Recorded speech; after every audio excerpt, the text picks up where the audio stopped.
Nous revoilà pour un cours concernant l'histoire de l'islam, ou plus précisément le cours sur l'histoire traditionnelle a déjà été donné. C'est un cours sur la contre-histoire de l'islam, ou plutôt la réponse au discours traditionnel, au récit traditionnel, récit historique traditionnel de l'islam. Alors, je vais commencer avec quelques éléments théologiques. Face à ce récit traditionnel de l'islam qu'on a vu dans le cours dédié, eh bien, les chrétiens ont des réponses qui peuvent se focaliser sur deux aspects. Le premier type de réponse est plutôt théologique et le deuxième type de réponse est plutôt historique.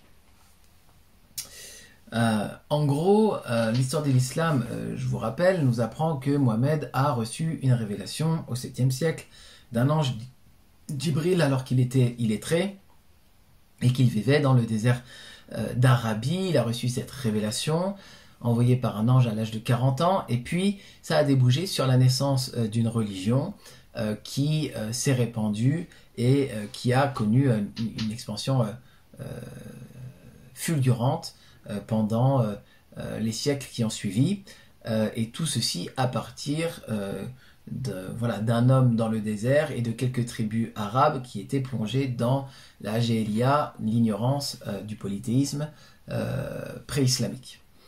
Donc voilà, face à ce récit, eh bien, le réflexe chrétien a toujours été la prudence,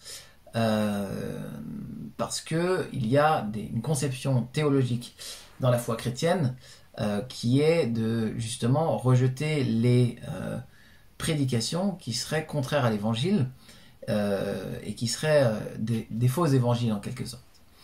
Et le mode de révélation via un ange renforce en fait la défiance des chrétiens, puisqu'il est écrit dans l'épître aux Galates, dans la Bible, au chapitre 1, à partir du verset 6, on lit « Je m'étonne que vous vous détourniez si promptement de celui qui vous a appelé par la grâce de Christ pour passer à un autre évangile. » Non pas qu'il y ait un autre évangile, mais il y a des gens qui vous troublent et qui veulent renverser l'évangile de Christ, mais quand un ange du ciel annonçait un autre évangile que celui que nous avons prêché, qu'il soit maudit. Nous l'avons dit précédemment, et je le répète à cette heure, si quelqu'un vous annonce un autre évangile que celui que vous avez reçu, qu'il soit maudit. Et donc, ici, il y a l'annonce,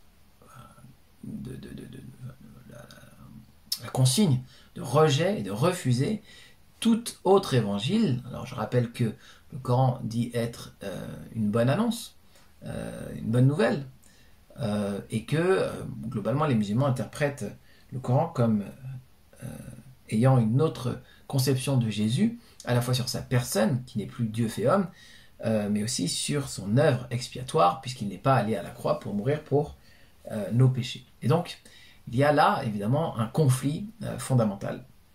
Donc là, on va rester un petit moment dans la question théologique, et puis après, on va parler de la question historique.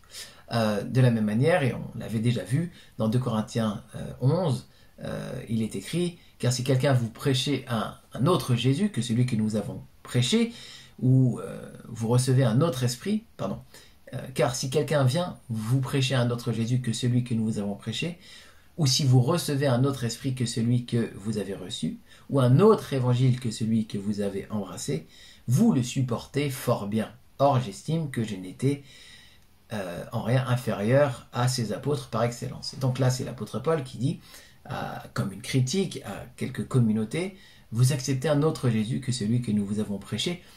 C'est grave en fait. Et évidemment, le Jésus de l'islam n'est pas le Jésus de la Bible, le Jésus prêché par l'apôtre Paul. Et donc nous devons entendre en tant que chrétiens là une consigne de ne pas suivre cette prédication d'un autre Jésus, ni même d'un autre ange, puisque le même Paul dans 2 Corinthiens 11, 14 dit que cela n'est pas étonnant, puisque Satan lui-même se déguise en ange de lumière. Il n'est donc pas étrange que des ministres aussi se déguisent en ministres de justice. Et donc, il y a cette idée, cette suspicion que Satan pourrait être vers une autre prédication que celle des apôtres, que celle de Jésus, qu'il y aurait d'autres ministres qui ont l'air pleins de justice, mais qui ne le sont pas puisqu'ils apportent une autre prédication. Ça va donner une tonalité au refus de l'islam dans la foi chrétienne. Et dans cette perspective, en fait, mettons les deux pieds dans le plat, disons-le franchement, l'islam est une religion donc antéchrist, hein, et tous les exploits qui se présentent comme venant de Dieu sont en fait des prodiges suscités par le diable, ou bien, alors ça c'est pour une version spiritualisante, ou bien ce ne sont que des légendes forgées, pour une version moins spiritualisante de la critique de l'islam. Et le Coran lui-même bénéficie pour un certain nombre de croyants eh bien d'une connaissance peut-être plus élevée que la connaissance humaine, mais qui pourrait être tout à fait une connaissance venant d'un ange déchu, de démons ou du diable. Il est aussi intéressant, au regard de cette histoire traditionnelle, de cette histoire qui met en avant un monothéisme pur, un monothéisme qui aurait renversé les idoles arabes, qui aurait rétabli un culte unique à la Kaaba, de lire aussi ce que les pères de l'Église, tels Irénée de Lyon aussi, qui était Polycarpe, qui était disciple de Polycarpe de Smyrne et disciple de l'apôtre Jean, ont pu dire. Irénée, des siècles avant l'islam, du coup, va parler de la figure de l'Antéchrist, et il dit l'apostasie dans un chapitre qui s'appelle l'apostasie de l'Antéchrist et sa prétention à être adoré comme Dieu dans le temple de Jérusalem. Il dit non seulement par ce qui vient d'être dit, mais encore par les événements qui auront lieu au temps de l'Antéchrist, il apparaîtra que le diable veut se faire adorer comme Dieu, alors qu'il n'est qu'un apostat et un brigand, et se faire proclamer roi, alors qu'il n'est qu'un esclave. Car l'Antéchrist, après avoir reçu toute la puissance du diable, viendra non comme un roi juste, ni comme soumis à Dieu et docile à sa loi, mais en impie et en effréné, comme un apostat, un injuste et un meurtrier, comme un brigand, récapitulant en lui toute l'apostasie du diable. Il jettera bien à bas les idoles pour faire croire qu'il est Dieu, mais il se dressera lui-même comme l'unique idole qui concentrera en elle l'erreur multiforme de toutes les autres idoles, afin que ceux qui adoraient par l'entremise, par le truchement d'une multitude d'abominations, le servent par l'entremise de cette unique idole. C'est de cet antéchrist que l'apôtre dit dans sa deuxième épître aux Thessaloniciens, car il faut que vienne d'abord l'apostasie et que se révèle l'homme de péché, le fils de la perdition, l'adversaire, celui qui s'élève au-dessus de tout et qui s'appelle Dieu ou de tout ce qui s'appelle Dieu ou objet de culte, jusqu'à siéger en qualité de Dieu dans le temple de Dieu et en se donnant lui-même comme Dieu. Donc 2 Thessaloniciens 2, 3, 4. L'apôtre indique donc, et dit Irénée, de façon évidente, et l'apostasie de l'Antéchrist et le fait qu'il s'élèvera au-dessus de tout ce qui s'appelle Dieu ou objet de culte, c'est-à-dire de toute idole, car ce sont là bien des êtres qui sont dits Dieu par les hommes, mais ne le sont pas, et qu'il tentera d'une manière tyrannique de se faire passer pour Dieu. Donc il est intéressant de voir que la description qui est faite ici est quasiment une explication en miroir avec la prédication de l'islam, où Mohammed va renverser toutes les idoles à la Kaaba et va réinstaurer le culte à un Dieu unique dans cet endroit, et où aujourd'hui tous les musulmans se tournent en direction de ce lieu qui a été le grand lieu de l'idolâtrie pré-islamique, et donc ça a toujours donné une certaine réticence au peuple chrétien de se convertir à la foi musulmane dès lors qu'ils étaient éclairés sur les textes bibliques, les avertissant de ce type de transformation du culte. Et dans Jérémie 25:6, il est écrit « N'allez pas auprès d'autres dieux, d'autres Elohim, pour les servir et pour vous prosterner devant eux. Ne méritez pas par l'ouvrage de vos mains je ne vous ferai aucun mal. Et on entend souvent la critique que Allah est un nom qui est en fait Eloah, qui est Elohim. Hein. Donc Eloah, c'est le pluriel, c'est le singulier d'Elohim, et Elohim, c'est le pluriel, et Allah est un dérivé d'Eloah. Et donc, dans la formule « n'allez pas vers d'autres Elohim », eh bien c'est, autrement dit, n'allez pas vers d'autres Allah, au singulier, et le vrai nom de Dieu, en plus de son nom commun Elohim, c'est le nom Yahvé, nom qui n'apparaît pas dans le Coran, et donc il y a une réticence à croire qu'il y a une véritable identification au vrai Dieu, bien qu'évidemment le Coran parle d'Allah comme étant le Dieu d'Abraham, d'Isaac et de Jacob, etc. Irénée dit encore, en outre, il faut connaître une chose que nous avons abondamment démontrée, à savoir que le temple de Jérusalem avait été bâti conformément à une prescription du vrai Dieu, car l'apôtre lui-même, parlant en son propre nom, l'appelle proprement temple de Dieu. Or, nous avons montré dans le 3e livre que nul autre n'est appelé Dieu par les apôtres, parlant en leur propre nom, hormis le vrai Dieu, le Père de notre Seigneur. Donc déjà là, il est question du Père, que va nier le Coran nie que Dieu soit Père.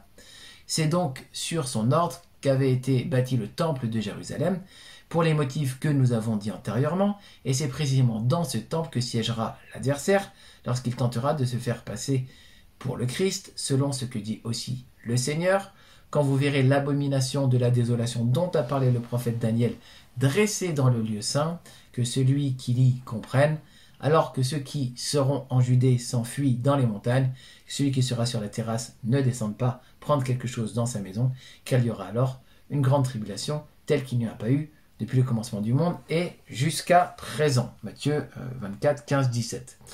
Donc on a l'habitude de lire cette prophétie de Daniel en rapport avec le temple de Jérusalem, et c'est évidemment l'interprétation la plus courante, et certainement celle que j'embrasserai personnellement moi aussi, mais on fait remarquer qu'il est frappant de remarquer que ici le lieu saint dont parle Jésus, qui est le temple, est proche du nom donné à la Kaaba, le cube noir, la maison sacrée, ça veut dire la même chose en quelque sorte, qu'elle était autrefois remplie d'idoles et qui maintenant est devenue l'adoration d'Allah, et que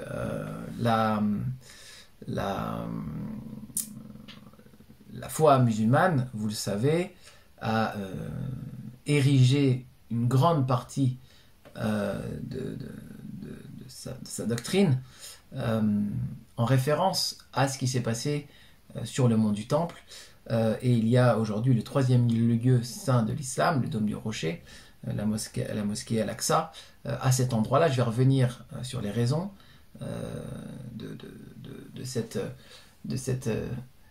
la manière dont s'est érigée cette mosquée, mais c'est important de commencer à saisir qu'il y a une défiance vis-à-vis de l'islam, puisque des lieux qui sont des lieux de survenue et de revenue de l'Antéchrist, donc ces lieux vont être fortement investis par l'islam et son histoire. Je vais y revenir. On a aussi Irénée de Lyon qui va commenter le livre de Daniel, donc très tôt, en interprétant ce qui est dit relativement à la 4e bête dans les visions de Daniel, avec un roi qui va prendre la place des autres rois, et en associant la prophétie relative à la 4e bête, ou autrement dit au 4e royaume, en l'appliquant à l'Antéchrist.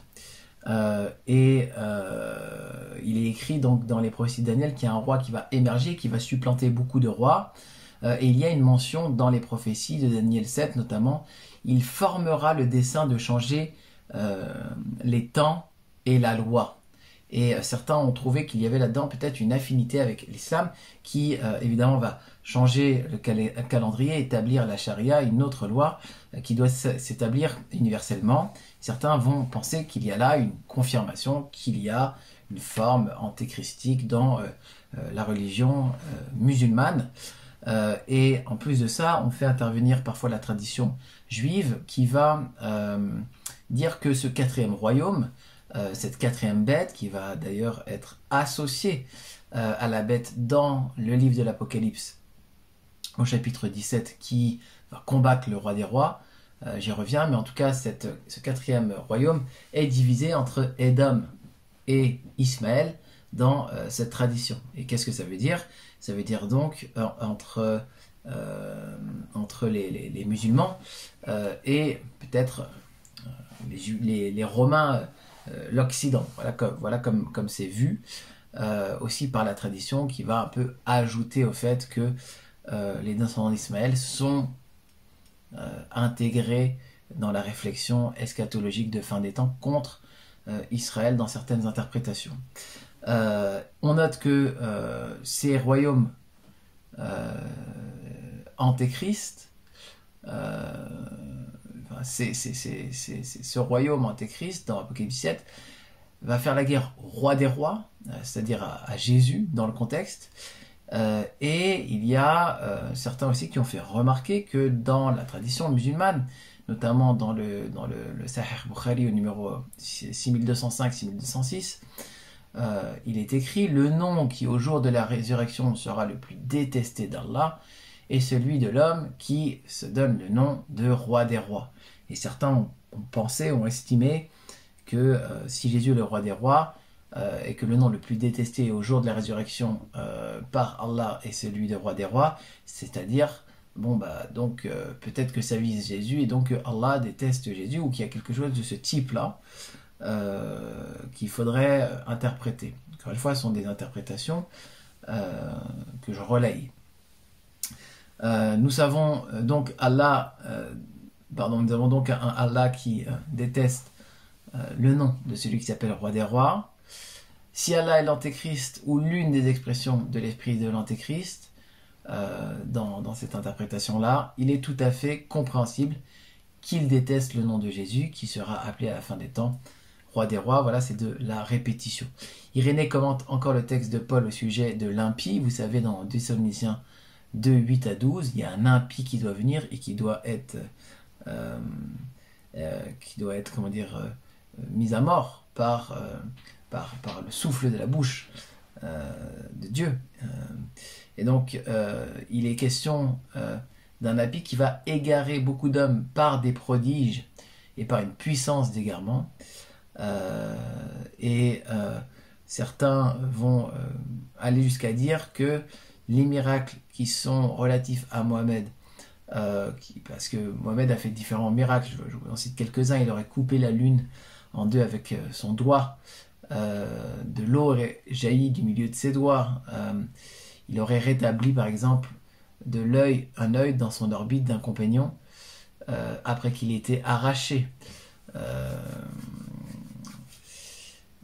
Il aurait aussi reçu de la nourriture dans sa main miraculeusement après avoir invoqué Dieu, Mohamed. Il aurait aussi, Mohamed, nourri comme Jésus de grandes foules surnaturellement. Il aurait demandé à un arbre de se déraciner et de s'approcher de lui, et l'arbre l'aurait fait. Et comme Jésus, il aurait aussi guéri par sa salive les blessures. Donc certains vont voir dans tout ça une sorte de référence au prodige de l'impie et de l'antéchrist, et aussi une forme d'imitation, une sorte de singerie des vrais miracles du Christ. Et Irénée dit encore: le Seigneur disait de même à ceux qui ne croyaient pas en lui: je suis venu au nom de mon Père et vous ne me recevez pas, qu'un autre vienne en son nom propre et vous le recevez. On en a déjà parlé. Et il va dire un peu plus tard, par ce mot autre, il entendait l'antéchrist parce qu'il est étranger à Dieu. C'est lui aussi qui est ce juge unique dans Luc 18,6, dont le Seigneur a dit qu'il ne craignait par Dieu et ne faisait aucun cas des hommes, et vers lequel se réfugie la veuve oublieuse de Dieu, c'est-à-dire la Jérusalem terrestre, pour réclamer vengeance de son ennemi. C'est précisément ce que fera l'Antéchrist.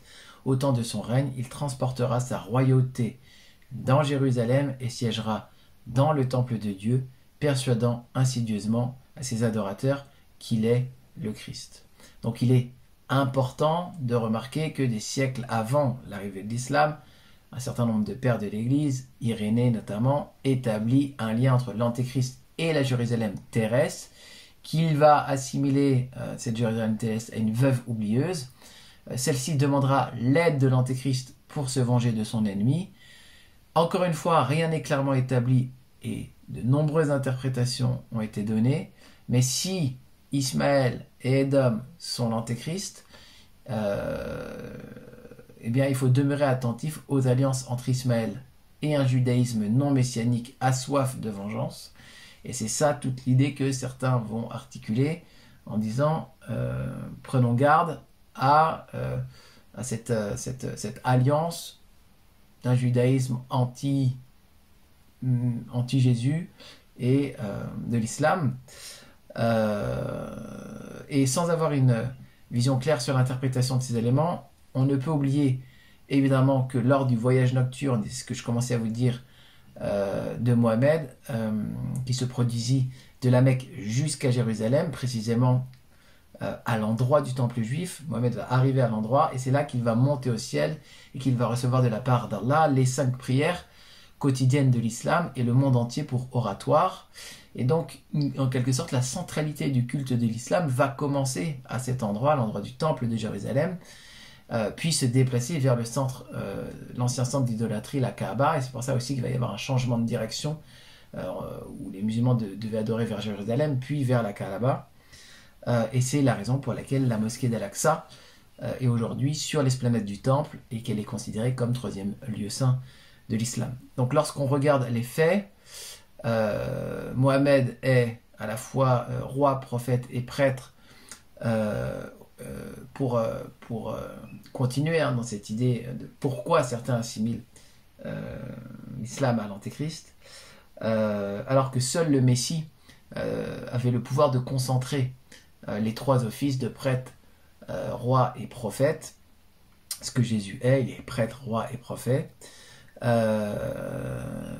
Et donc Mohamed serait prophète de par la révélation du Coran, prêtre en établissement un nouveau culte, et il imite Jésus à bien des égards, comme lors des accords d'allégeance d'Al-Aqaba, dans lequel il demande à 12 hommes de représenter le peuple.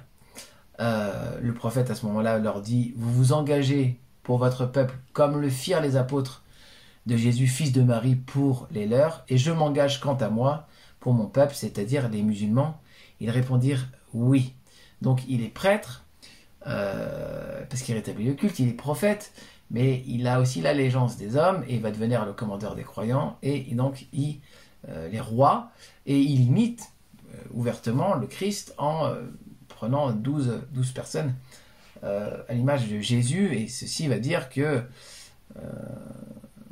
faire dire que lorsque Jésus dit qu'il y aura après moi des faux Christ, des autres Christ, ou des gens qui diront venir en mon nom, il ne faudra pas les recevoir.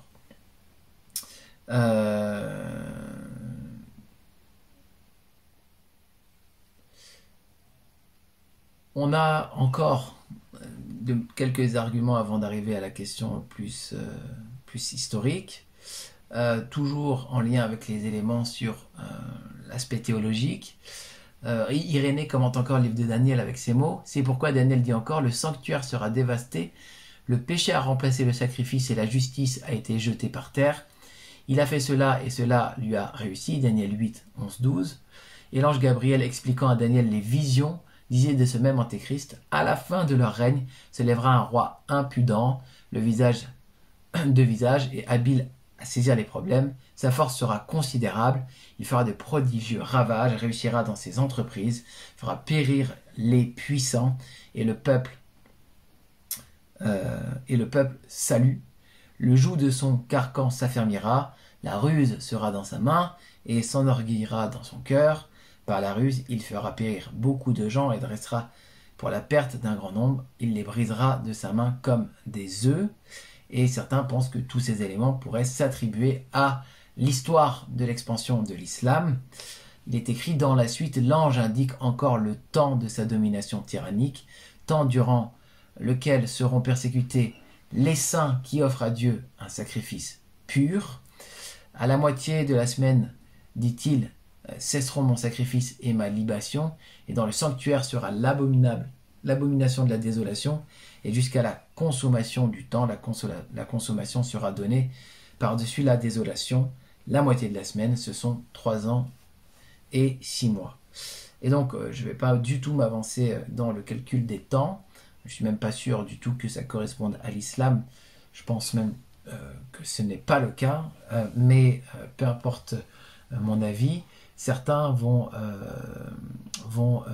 voir en tout cas dans la figure antéchristique une force qui s'affermit, qui avance, qui détruit les rois, qui prend... qui va détruire beaucoup, enfin qui va faire tomber beaucoup de puissants et de puissances, et vont mêler ces éléments à l'expansion de l'islam. Irénée nous dit en filigrane qu'il y a dans Daniel 2 royaumes, 2 peuples, le royaume de Dieu dont le peuple reconnaît Dieu comme son père, et le royaume du diable qui pensera adorer Dieu tout en adorant celui qui récapitule en lui toute l'erreur diabolique, c'est-à-dire l'antéchrist.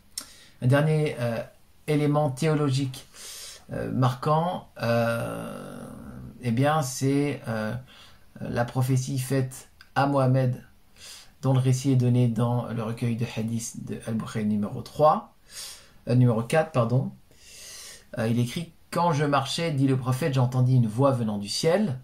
Je levai alors les yeux et je vis l'ange qui était venu me trouver à Hira, la grotte où il avait reçu la première révélation. Il était assis sur une chaire, ou sur une chaise, ou sur un trône, un kursi en arabe, entre ciel et terre. Terrifié à cette vue, je rentrai chez moi en criant « Enveloppez-moi, enveloppez-moi ». Alors Allah me révéla ces versets « Ô toi qui es enveloppé, lève-toi et avertis et poursuis jusqu'à ces mots. Fuis l'abomination. » Après cela, la révélation reprit avec ardeur et se poursuivit sans interruption. Donc, Mohammed va avoir une première fois les révélations par l'ange, il y aura une interruption, puis la révélation va reprendre une fois, et il va voir en fait un ange assis sur une sorte de trône, une chaise, une chaire entre ciel et terre, et puis après les révélations vont reprendre. Or, évidemment, cette histoire est étonnante, puisque si l'on regarde le background biblique, il n'y a aucun ange qui est assis sur un trône ou sur une chaise, et le seul ange, puisque dans la Bible c'est un ange, qui peut être associé à un trône, c'est le diable lui-même, puisqu'il est question du trône de Satan dans Apocalypse 2.13 et du trône du dragon, Apocalypse 13.2. Et ce dragon, justement, donne une grande puissance et une grande autorité à l'une des bêtes de l'Apocalypse, et la boucle est un peu bouclée avec cette idée qu'il y aurait une influence satanique avec un ange qui serait peut-être le diable et qui aurait donné une puissance au travers cette religion. Voilà pour, on va dire, une explication théologique qui exprime pourquoi, dans l'esprit de beaucoup de chrétiens, depuis le début de la venue de l'islam, il y a eu un réflexe d'associer l'islam à une religion antéchristique, avec à cela les critères même de l'antéchrist qui, il y en a plusieurs dans les épîtres de Jean, mais l'un d'eux c'est que qui est l'antéchrist? C'est celui qui nie Jésus venu en chair. Et donc si l'interprétation c'est que Jésus est Dieu fait chair, qu'il est l'éternel fait chair, alors l'islam niant l'incarnation pourrait être aussi concerné par cette parole. Voilà, donc un petit peu les éléments théologiques qui amènent à rejeter le récit traditionnel comme étant preuve que Dieu est derrière Mohammed, mais plutôt preuve d'une inspiration de l'ennemi des âmes. Et puis, le deuxième point, c'est la thèse historique alternative. C'est une seconde manière de regarder le récit traditionnel de l'islam. En fait, on ne regarde plus le récit traditionnel comme argent comptant, mais on regarde un récit alternatif que supposent les nouvelles recherches historiques. Alors là, on rentre dans une partie plus historique.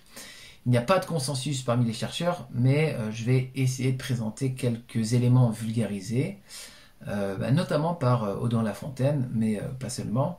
Mais il explique, lui, que ce n'est que relativement récemment que l'on a appliqué la méthode historico-critique à ce récit traditionnel. Au fil du XXe siècle, des découvertes ont mis en cause le récit traditionnel, avec des éléments solides qui permettent de construire un récit alternatif à partir des différentes sources comme des pièces de monnaie, des vestiges archéologiques ou des textes. À partir de 1910, les travaux du père Henri Lamance expliquent que les sources islamiques ne sont pas fiables, leur vocation n'est pas l'objectivité, dit Audouin Lafontaine, mais une intention politique pour justifier l'administration califale et soutenir le pouvoir en place. Puis à partir de 70 et jusqu'à nos jours, on voit une accélération des travaux qui remettent en cause ce récit traditionnel, notamment par l'étude de sources non islamiques juives et chrétiennes, qui éclairent le phénomène de l'expansion de l'islam. Et il va citer plusieurs ouvrages, Quranic Studies de John Wasburg, Agarism, The Making of Islamic World de Michael Cook et Patricia Crone, Seeing Islam as Others Saw It de Robert Hoyland, In God's Past, The Arab Conquest and the Creation of an Islamic Empire de Robert Hoyland encore, Le Messie et son prophète aux origines de l'islam d'Édouard Marie Gallès, dont Audouin Lafontaine fait le relais de ses thèses, Faux prophètes et rapports de force au sein du proto-islam de Habib Tawa, Le Coran des historiens évidemment aussi, dont je vous ai déjà parlé, qui est là en bleu, de Ali Amir Moïsi et Guillaume Di. Donc les questions de ces ouvrages, et dans ces ouvrages de refixer la prise du pouvoir de Mohammed dans un autre cadre, le cadre de l'affrontement entre l'Empire perse et l'Empire byzantin. Je vous en avais déjà parlé dans la partie traditionnelle, qui luttait pour le contrôle de la Méditerranée. Et donc les tribus arabes sont surtout dans le nord de l'Arabie, elles sont aussi au Levant, en Syrie, en Palestine et en Mésopotamie. Elles sont donc le centre du jeu de l'histoire de la région. Les Byzantins comme les Perses vont utiliser dans ce récit-là les tribus arabes pour leur guerre et vont soutenir tour à tour des mouvements armés. Et la Perse, on le sait, a notamment utilisé certaines tribus arabes pour aller conquérir Jérusalem en 614 et pour essayer de couper Byzance de son allié chrétien éthiopien. Le contexte religieux réel du 7e siècle a été redécouvert et l'essentiel de la population était juive et chrétienne au 7e siècle, avec selon lui à peu près 95% de chrétiens. Les tribus arabes n'y échappent pas, et il y avait plus de tribus arabes païennes, contrairement à ce que nous apprend le récit islamique traditionnel à la fin du 6e siècle. Les sources nous mentionnent plutôt la présence de tribus arabes chrétiennes et de rois et de reines arabes chrétiens, dit-il, et au 6e siècle, un roi arabe inféodé à l'Empire perse est baptisé autour des années 590. Une majorité d'Arabes étaient alors chrétiens et pour une plus faible part judaïsés. Le Coran des historiens nous apprend que sur plusieurs questions savantes, les données de la tradition savante sont en contradiction avec celles des inscriptions et de l'archéologie. La tradition savante, donc c'est la tradition islamique, se plaît à opposer l'Arabie d'avant Mohammed à celle qui a adhéré aux enseignements prophétiques.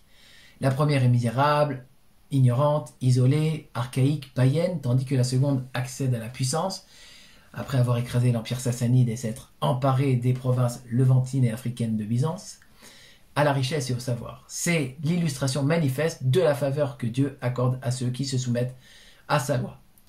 Or, le Coran des historiens continue, les inscriptions et l'archéologie offrent une vision radicalement différente de l'Arabie pré-islamique, avec des royaumes puissants, des sociétés urbaines, des réseaux commerciaux efficaces, un usage généralisé de l'écriture, des sociétés dans la sphère publique et privée, mais uniquement à finalité pratique, une architecture de qualité, des techniques élaborées pour contrôler les eaux de ruissellement, etc.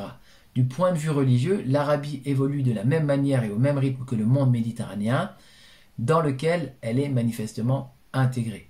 Les antiques pratiques rituelles du polythéisme sont sont abandonnées dès le IVe siècle, et le souverain de Himar, le royaume dont on avait parlé, se convertit au judaïsme en 380, vers 380. Il est assuré que désormais les traditions, quand elles décrivent une Arabie polythéiste arriérée, forcent le trait, même quand elles se focalisent sur la Mecque. Donc on peut lire ça dans le Coran des historiens, page 69. Laïla Kadr, elle explique dans son livre Les trois visages du Coran que derrière le Coran, il y a en fait un texte en souffrance, un texte derrière le texte. On en avait un petit peu parlé dans le cours sur le Coran. Elle dit que le Coran est un texte stratifié, avec un travail d'écriture et de réécriture successive pour créer un lien entre des corpus distincts initialement. Il n'y a pas un Coran, mais des Corans, et jusqu'au XVe siècle, on ne parle pas d'un Coran, mais de plusieurs Corans. Elle va discerner la strate primitive qui n'a que des consonnes, ensuite la strate voyalisée plus tardive, et une strate plus tardive encore, faite de gloses interprétatives, qui est un ensemble d'ajouts savants au temps des califes. Donc là, encore une fois, je suis redevable à tout le travail d'Odon Lafontaine. Allez regarder sa chaîne sur YouTube. Je ne fais que reprendre sur quelque chose qui n'est pas vraiment ma spécialité. La strate la plus profonde est une strate judéo-nazaréenne, selon Laïla Kadr. Il y a des emprunts à des récits connus, notamment la légende d'Alexandre le Grand, commanditée par Héraclius en 629.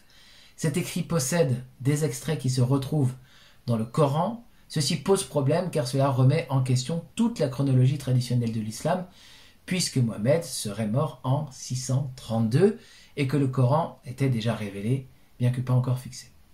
Elle explique que beaucoup de sourates sont issues de midrash rabbiniques et de sources gnostiques chrétiennes.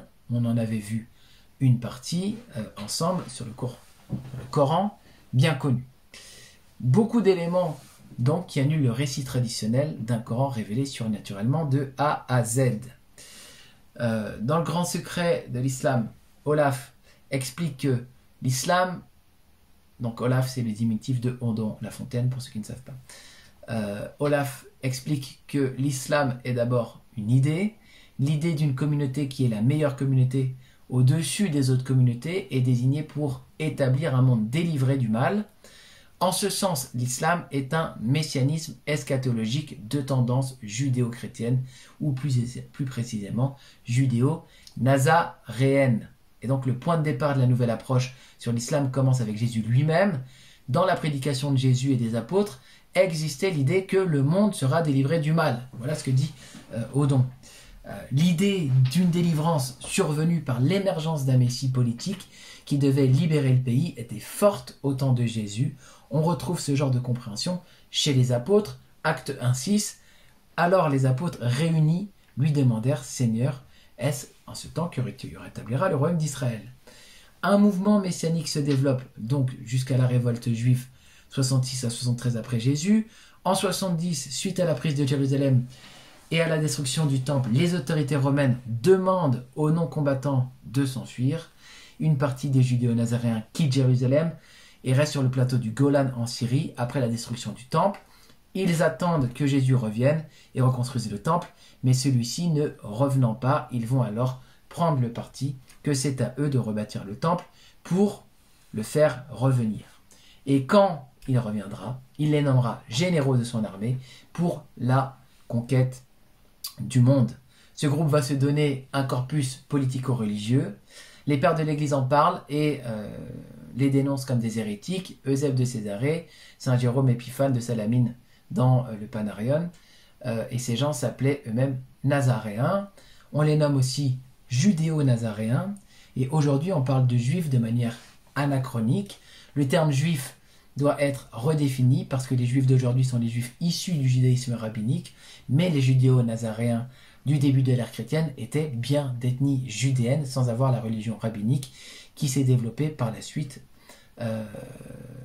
des pharisiens au IIe siècle. Le judaïsme du 1er siècle est, dit-il, d'une grande complexité. Ces judéo-nazaréens se voient comme les vrais juifs, ethniquement, et comme les vrais chrétiens, religieusement. Ils ne croient ni en la divinité de Jésus, ni en sa crucifixion. Ils croient qu'il a été enlevé au ciel en réserve jusqu'à ce que le temple de Jérusalem soit reconstruit. Ils luttent contre tout type d'associationnisme. Ils sont parfois été nommés ébionites par les pères de l'Église. Et dans le Coran révélé par la théorie des codes de Jacques Walter, je vous avais parlé de cet ouvrage à un autre moment, il est montré que la première strate d'écriture du Coran n'a pas pour prédication l'affirmation d'un monothéisme, mais plutôt l'affirmation d'un antichristianisme de type associationniste. Et donc, dans son livre Le Grand Secret de l'Islam, Olaf déclare « Nous sommes maintenant au VIe siècle, intéressons-nous au groupe de judéo-nazaréens établis depuis longtemps en Syrie.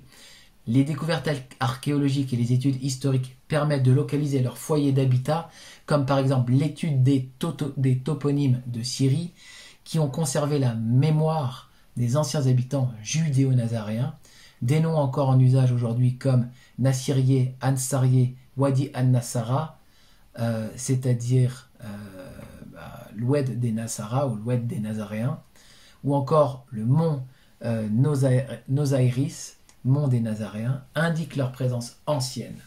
Les fouilles archéologiques du village de Farj dans le Golan révèlent dans son organisation la cohabitation entre des groupes judéo-nazaréens et des groupes arabes nomades.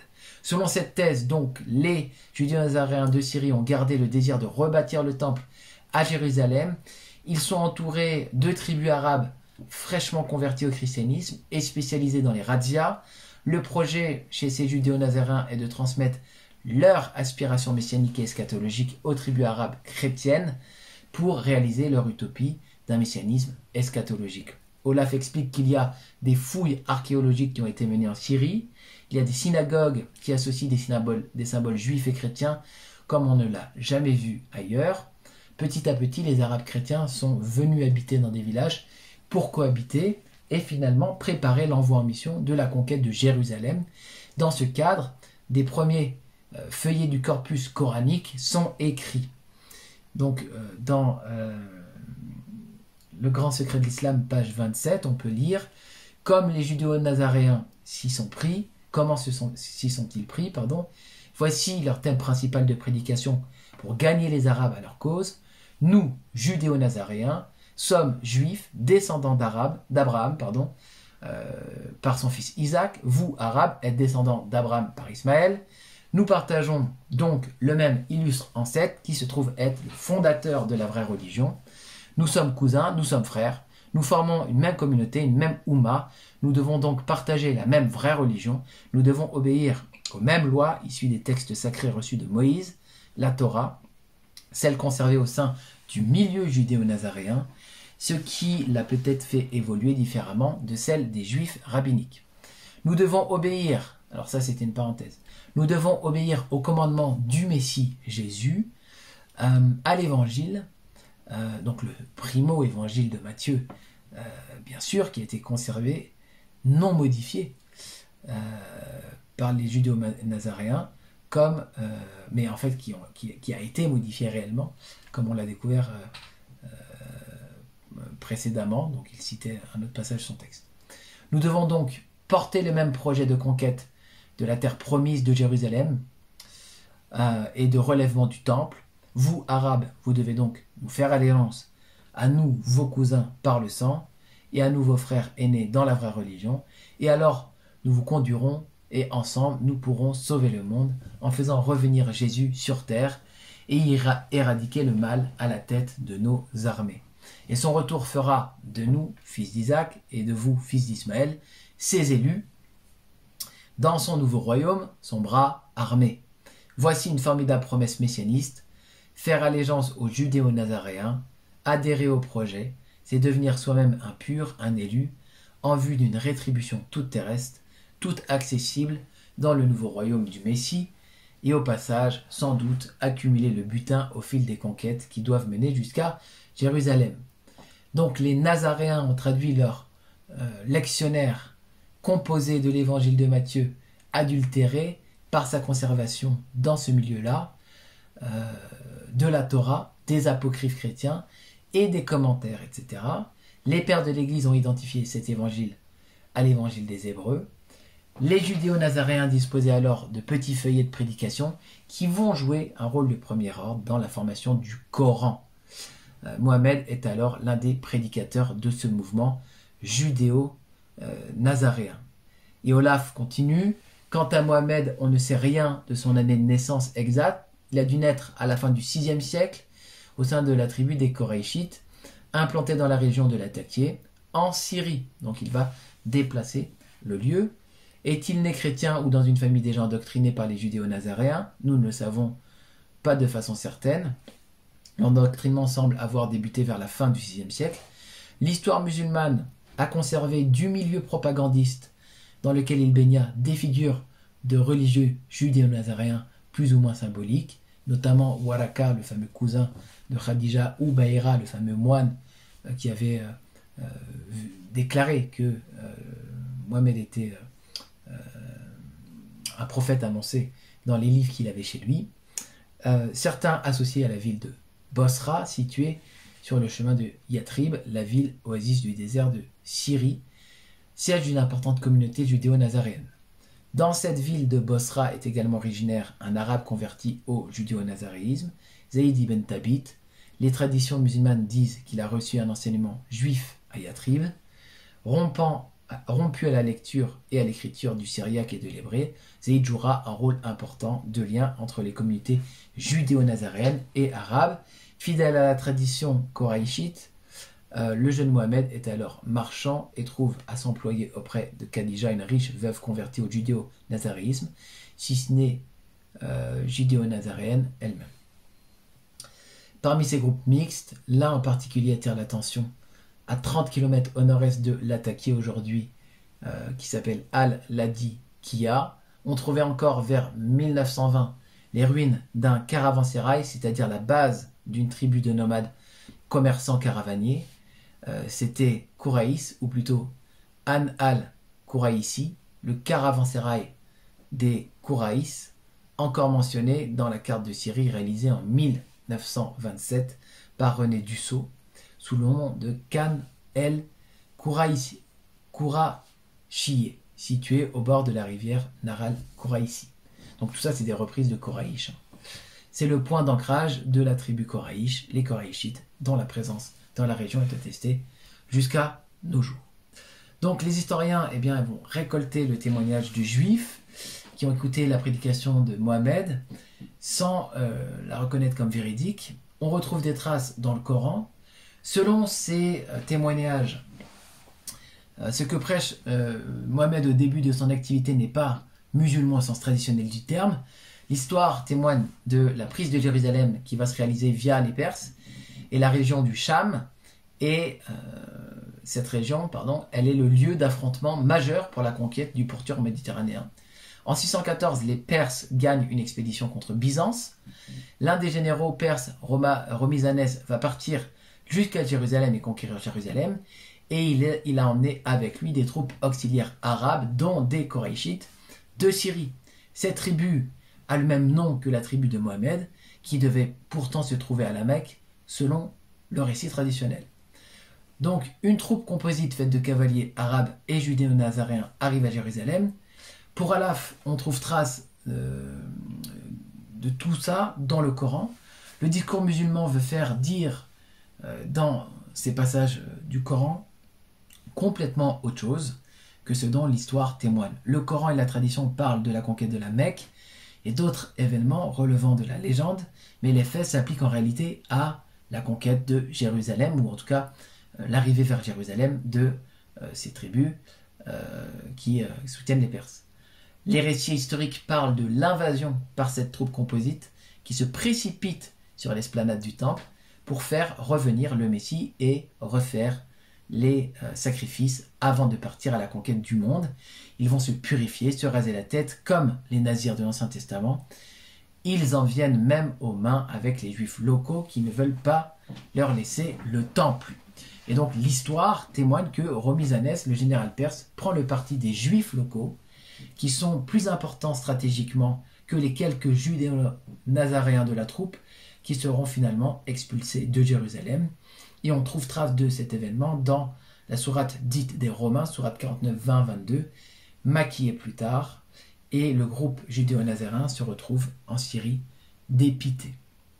Alors, je pourrais continuer comme ça. Il y aura une seconde vague qui va tenter de retourner à Jérusalem. Là, on était en 614, mais il va y avoir une seconde vague en 638, et dans les travaux que fait Odon Lafontaine, et qui reprend les thèses notamment du père Marie-Galès, eh bien, cette attaque, ça va être l'attaque qui va arriver avec les successeurs de Mohammed, et donc avec les califes, et notamment le calife Abou Bakr. Et donc, les deux attaques de Jérusalem vont être maquillées dans cette pensée, dans cette contre-histoire de l'islam, en une histoire arabe vers la Mecque. Et il y a beaucoup d'éléments qui donnent des doutes sur la réalité d'une attaque vers la Mecque, et qui va pointer plus vers en fait une histoire Jérusalem. Par exemple, dans le Coran, il n'y a qu'une seule occurrence claire à la ville de la Mecque. Et à chaque fois que vous ouvrez un Coran en français, à chaque fois que vous voyez la Mecque, c'est entre parenthèses, parce que il n'est pas mentionné nommément la Mecque. Le Coran va décrire d'ailleurs une végétation à la Mecque faite de bananiers, de jujubiers, mais qui ne semble pas être attestée dans la géologie, dans le désert d'Arabie de la Mecque. On pose la question où se trouvait le bois pour faire le sacrifice d'Ismaël, ou même pour construire la Kaaba, dont le Coran témoigne, puisqu'il y a un sacrifice d'Ismaël qui dont témoigne le Coran, et ça se serait fait dans ce lieu-là, si c'était un endroit sans végétation en réalité.